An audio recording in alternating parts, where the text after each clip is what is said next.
Ladies and gentlemen, welcome back once again to Feed the Beast Revelation, and the main goal today is to work on our build area a little bit more, to try and figure out the build style we're going to be going with in our base area, and maybe even figure out some of the layout stuff that we're going to be doing with it.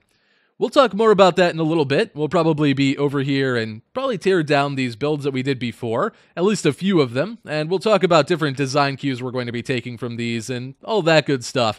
Before we get to that, though, I do want to take care of our power distribution problem. So, last episode, we set up a void ore miner and a mob killing system, and those work beautifully, but they do take a good chunk of power. Now, we do have more than enough power to supply them, thanks to our tree oil-based system over here. And this tree looks a little derpy. I still have to come over here and redo that. But the tree oil-based power system that we made a few episodes back, probably all the way back in episode 2, I think it was, is more than enough to power everything we have going right now.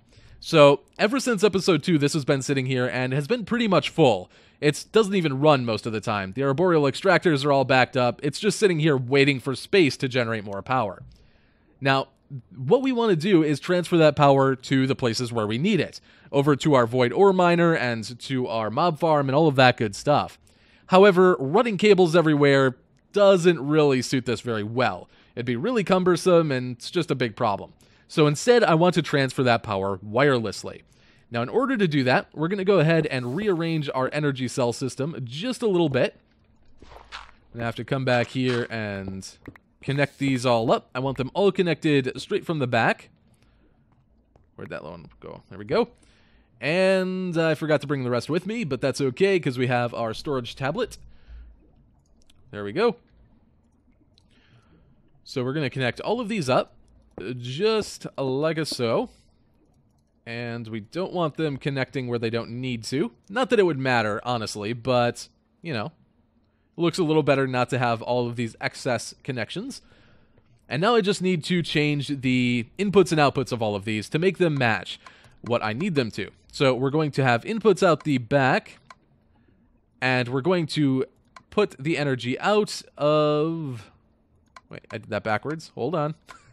There we go. We're going to put the energy out, all pointing towards the center. Just like that. So now we have one block here in the middle that is going to take in power from all 5 of these energy cells.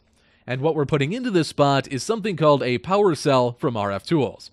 Now this does take a diamond and an emerald and a couple prismarine, so it is a little bit expensive, realistically not too bad. If you don't have access to prismarine yet, so if you haven't found an ocean monument, you can actually make prismarine shards using...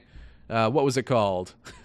The Atomic Reconstructor from Actually Additions. You can turn quartz into prismarine shards. So it's really not too bad.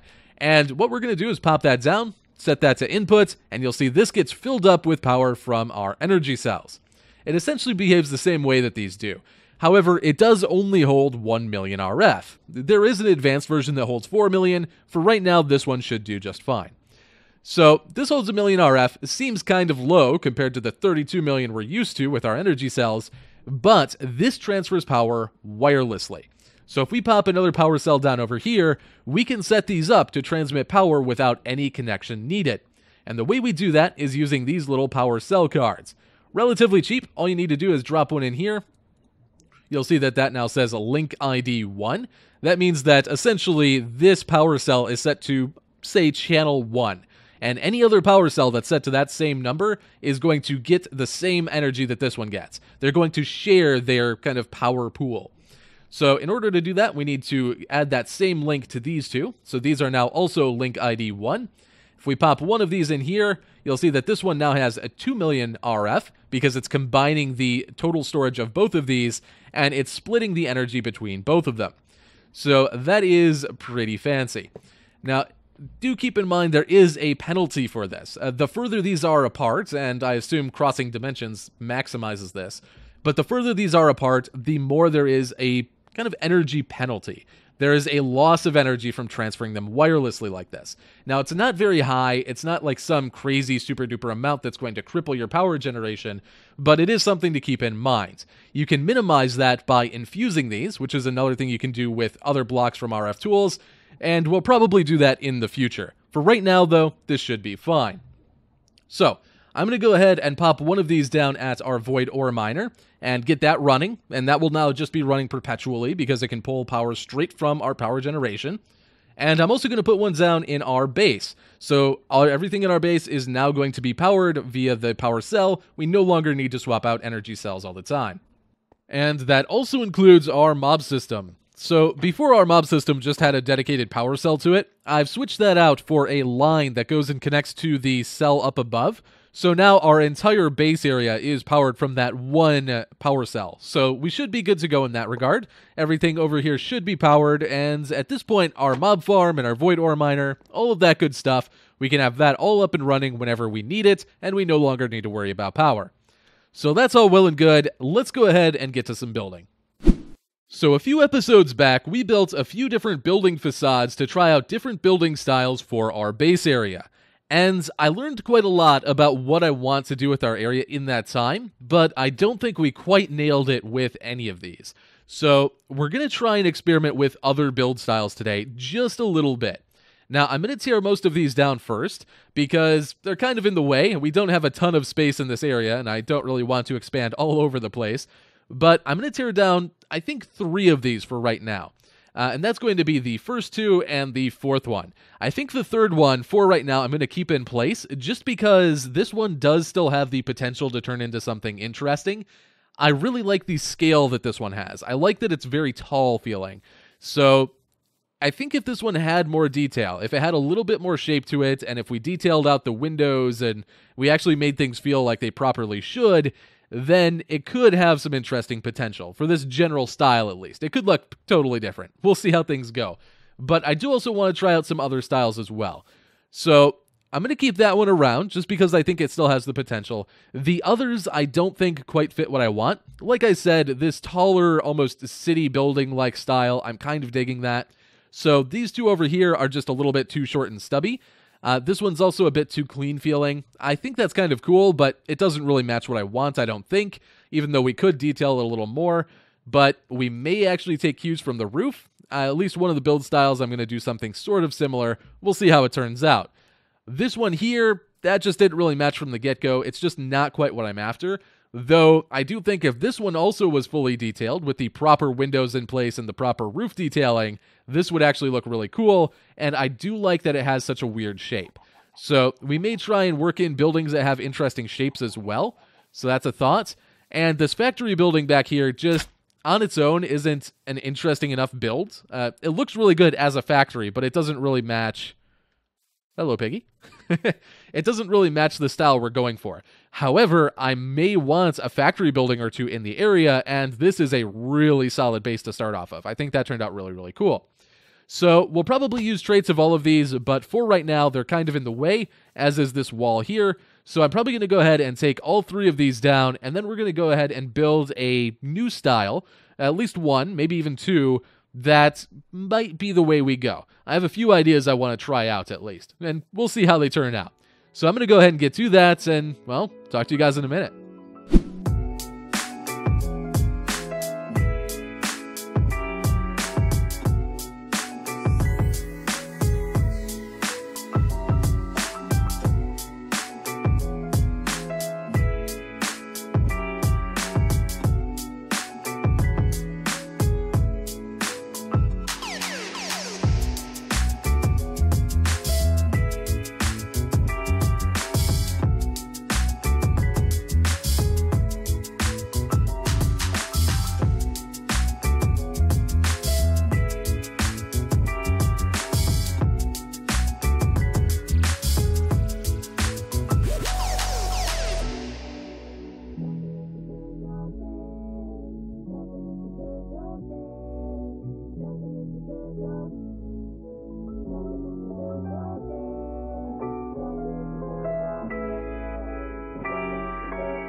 So that turns out kind of strange. I mean, it turned out okay. I probably should have spent a bit more time planning things out and figuring out how it was supposed to look before I really dived in, but I think all things considered, it's all right as like a base template type thing.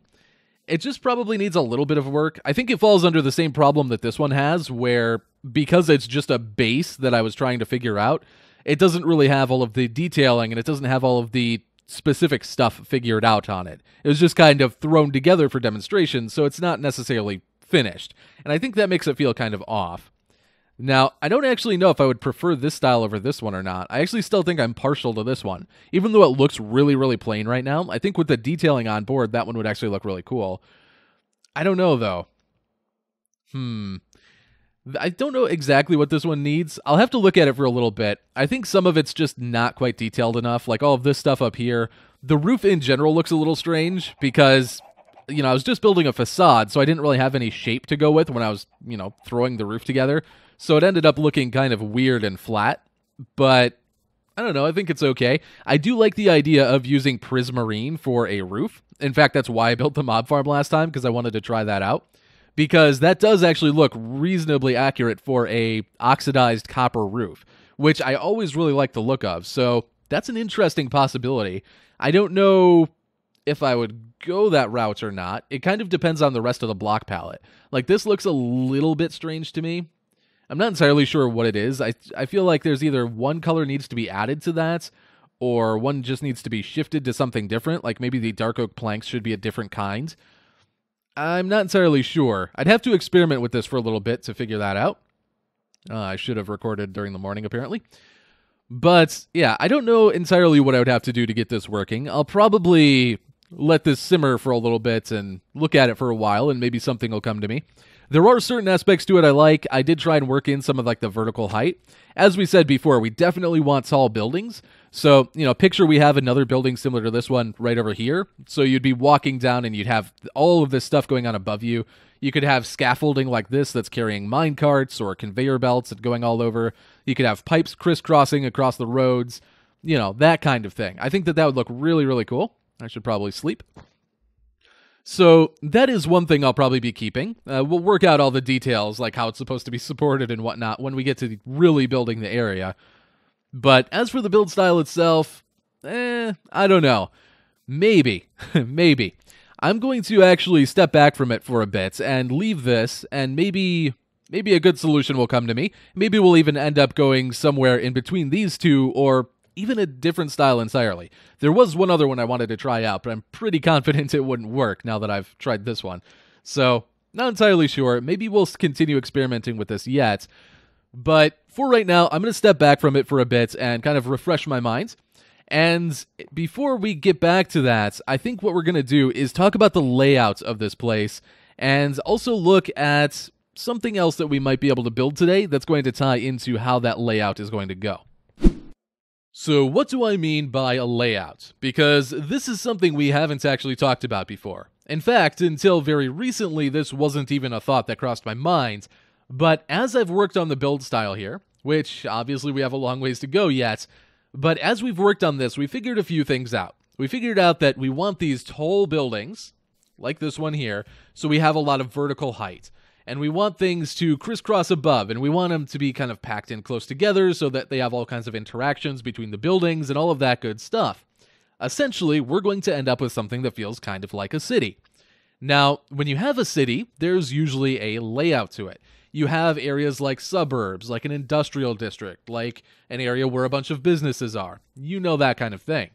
And I don't know that we're going to go that far. I don't know that we're going to genuinely try and make a city here, because that would look really, really cool. It honestly would.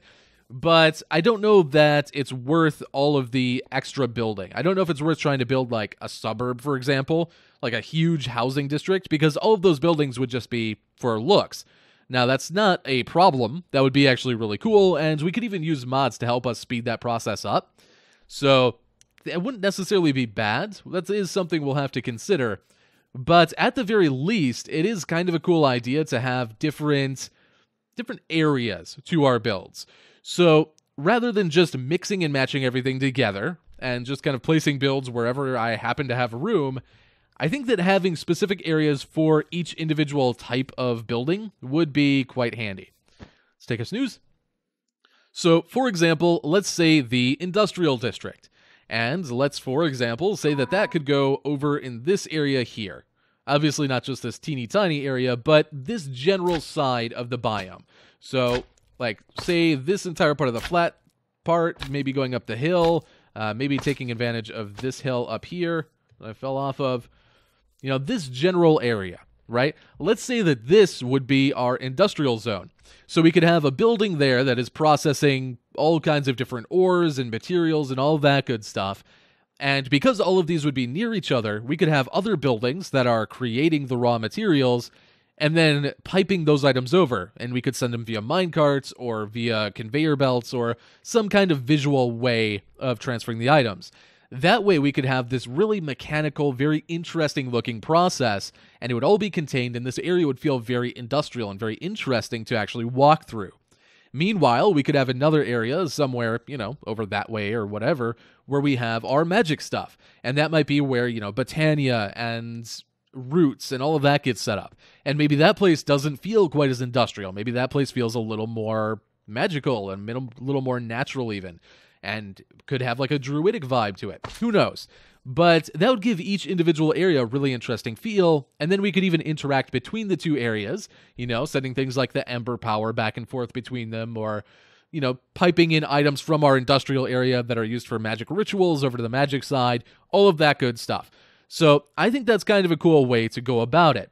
And one such example of how we could kind of modify the terrain to suit this is this area right over here.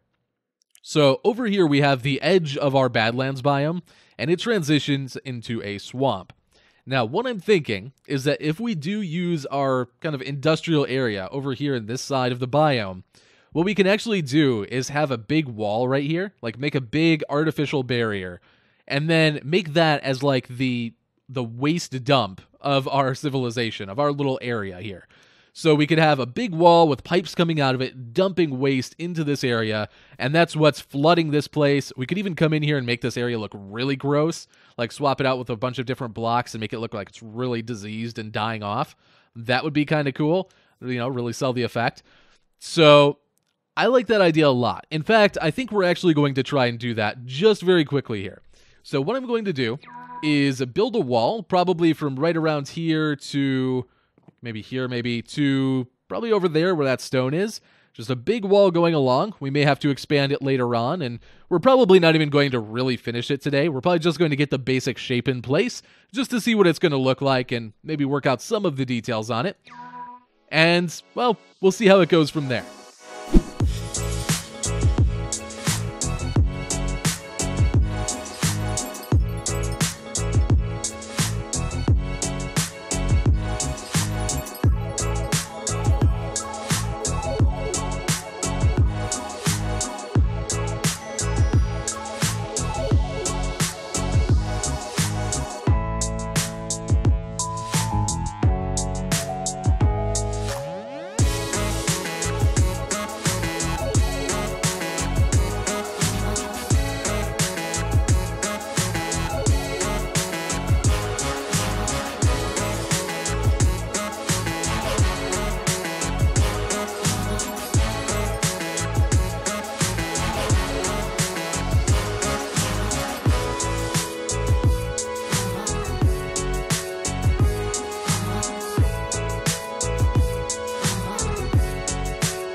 And here's what our wall looks like so far. Now, keep in mind, this is kind of the most basic version of it. I wasn't trying to get everything finished today, mostly because, unfortunately, it would just take way too much time and way too many resources that are kind of cumbersome to get.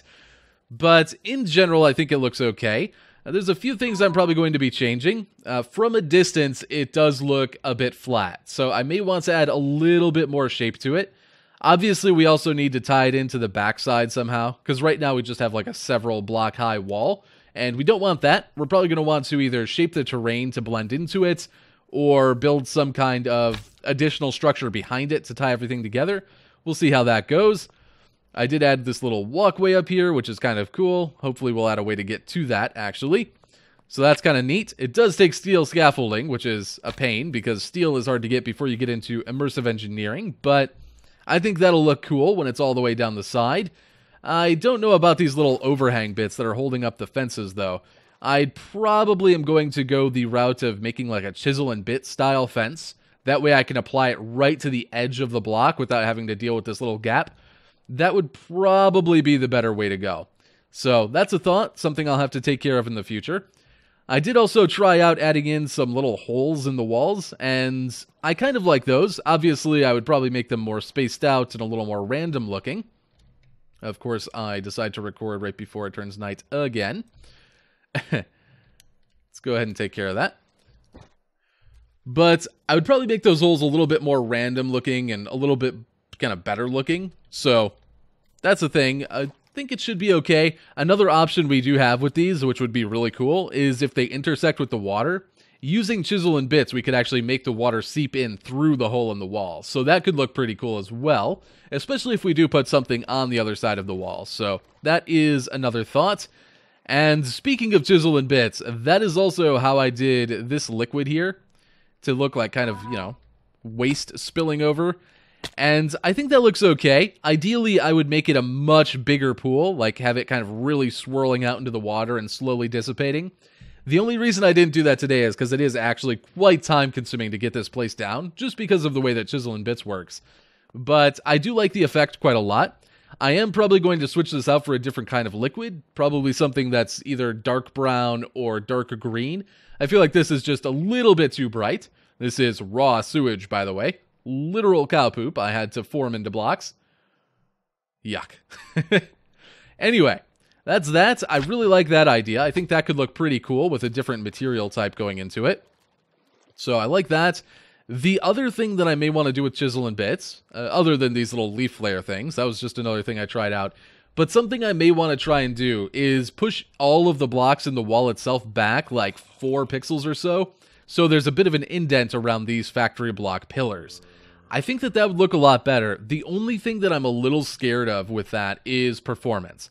Now, I think that the Chisel and Bits mod is actually coded properly, so it shouldn't cause any issues, because that doesn't actually require any extra geometry. It's just kind of reshaping what's already there, but I'm still a little worried about it. So I'm going to have to look into that, or if you guys know if that would ever cause performance issues, be sure to let me know. I feel like it wouldn't. I feel like Chisel and Bits is well coded enough that it doesn't cause any additional lag for stuff like that, but we'll see. And, well, that's going to do it for our wall for the time being. I would love to continue on it, but unfortunately, 1, I'm quite out of time, and 2, as I said before, there's certain resources involved that I don't have many of just yet. So, that being said, mostly the thing about me being out of time, I'm going to have to call it here for today. As much as I would like to continue building, I'm just way too far behind at the moment, so I think this will do for now. Hopefully you guys enjoyed our 2 little build things that we've done. I'll probably continue expanding upon these over the coming episodes. Though next episode we may actually try and take care of something a little different. We may try and dive into a specific mod or two, because I do feel like we're not actually diving into mods quite as much as we should. I feel like I'm kind of dawdling a lot and doing weird, non-really Minecraft, or non-modded Minecraft things, I should say. So, we'll try and take care of that in the next episode, or next episode or 2. We'll see how things go. I do really want to sort out my armor situation, because, you know, as much as I like my pirate hat, this is not exactly the armor we should be rocking at this point. So, we're probably going to look into that, either next episode or the one after that. We'll see how it goes. For today, though, I'm going to call it here. So, hopefully you guys enjoyed this kind of silly episode, and, well, I'll talk to you guys next time. So take care. Bye-bye.